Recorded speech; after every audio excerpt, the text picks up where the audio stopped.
La sécurité en milieu industriel, ce n'est pas un vain mot. C'est l'affaire de tous, c'est l'affaire de chacun de nous. Et c'est ce qui est écrit ici sur ce panneau.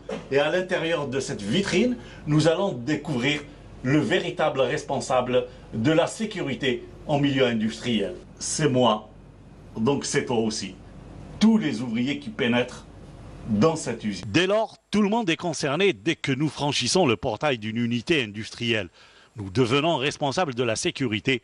Et ce n'est pas pour rien qu'au niveau de l'entreprise publique JICA, le groupe industriel des ciments d'Algérie, on a pensé à la Safety School à l'intérieur même de l'usine.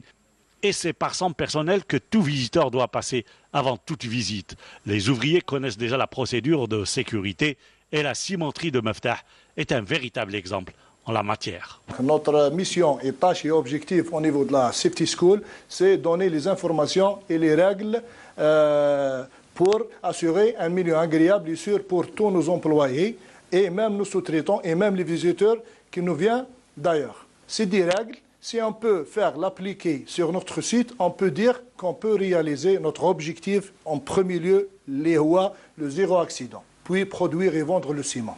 La priorité de l'entreprise aujourd'hui, c'est la sécurité. Pour la mise à niveau de la sécurité au niveau de la ICMI, nous avons dû recenser quelque chose comme 1200 points de non-conformité qui ont été réhabilités tous et qui ont été remis tous en conformité.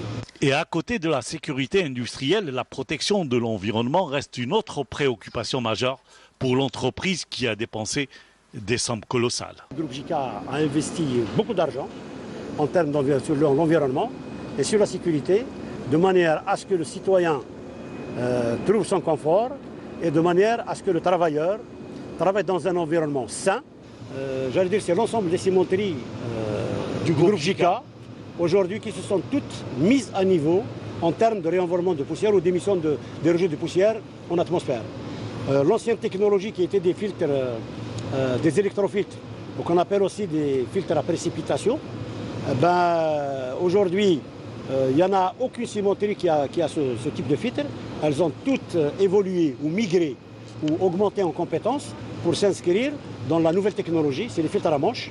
De la technologie de pointe pour faire face à certaines autres menaces. Aujourd'hui, si nous ne faisons pas attention, demain, on aura de sérieux problèmes. Et du coup, j'allais dire même sur le plan économique, le rejet de poussière il coûte très très cher. Pourquoi? Parce que les poussières qui s'envolent dans l'atmosphère, c'est les parties fines, c'est les parties surbroyées, c'est les parties qui ont subi un broyage intense, là où il y a une finesse très très élevée, qui ont consommé beaucoup d'énergie. Et pour atteindre la performance, la maîtrise de la dépense est aujourd'hui primordiale pour la survie de l'entreprise.